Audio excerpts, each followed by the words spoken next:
Electronics policy అధ్యక్ష గౌరవ ప్రధానమంత్రి గారి నాయకత్వంలో మేక్ ఇన్ ఇండియా అనేది ఒక ఫోకస్ థ్రస్ట్ ఏరియా అనేది రూపొందించారు అధ్యక్ష. నిజంగానే ఒక పక్కన గర్వపడాలి, ఎందుకంటే ఐఫోన్ ఈ రోజు భారతదేశంలో తయారవుతుంది. కానీ ఇంకో పక్కన బాధ కలుగుతుంది అధ్యక్ష, అది ఆంధ్ర రాష్ట్రంలో తయారవట్లేదు. ఇది ఎందుకు చెప్తున్నానంటే గతంలో వాళ్ళని కలిసా 2014-19 కలిసా.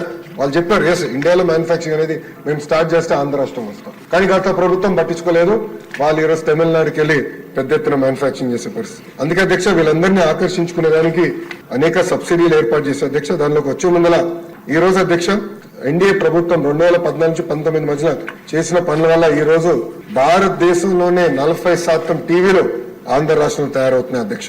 అంతేకాకుండా 50% ఎయిర్ కండిషనర్స్ అధ్యక్ష, ఏసీలని ఈ రోజు ఆంధ్ర రాష్ట్రంలో తయారవుతున్నాయి అధ్యక్ష. ప్రధానమైన ఫోకస్ రాబోయే రోజుల్లో కేవలం అసెంబ్లింగే కాదు, mobile phone, personal computers, laptops, iPads, medical devices, defence electronics, కేవలం అసెంబ్లీ కాదు దాంట్లో ఉన్న ప్రతి కాంపోనెంట్ అధ్యక్ష.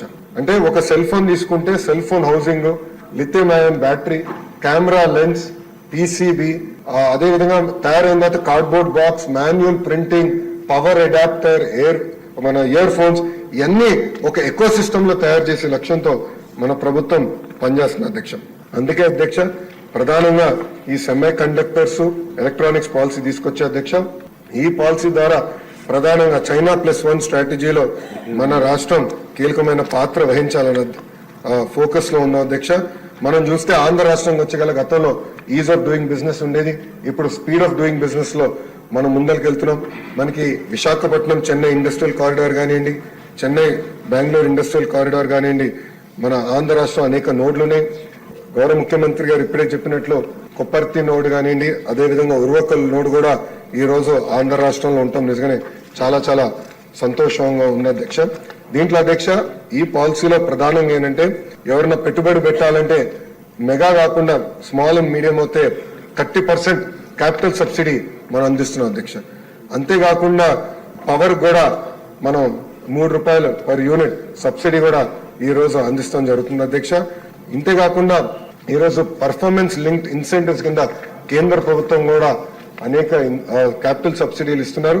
కలిసికట్టుగా అంటే ఆంధ్ర రాష్ట్రం కంపెనీ కలిసికట్టుగా వెళ్ళి దాంట్లో పాల్గొంటే దాదాపు 60% క్యాపిటల్ సబ్సిడీ కూడా వచ్చేదానికి అవకాశం ఉంది అధ్యక్ష. దానికోసం మన ప్రభుత్వం కృషి చేస్తుందని ఈ సభాముఖం మీ అందరికి తెలుపుకుంటున్నాం అధ్యక్ష. అంతేకాకుండా అధ్యక్ష గతంలో ఉన్న పెండింగ్ ఇన్సెంటివ్స్ ఏ ఉన్నాయో అవన్నీ కూడా యుద్ధ ప్రాతిపదికంగా క్లియర్ చేయాలని ఇప్పటికీ గౌరవ సభ్యులు కూడా నన్ను కోరారు. దానికి బడ్జెట్ కూడా కేటాయిస్తాం జరిగింది అధ్యక్ష.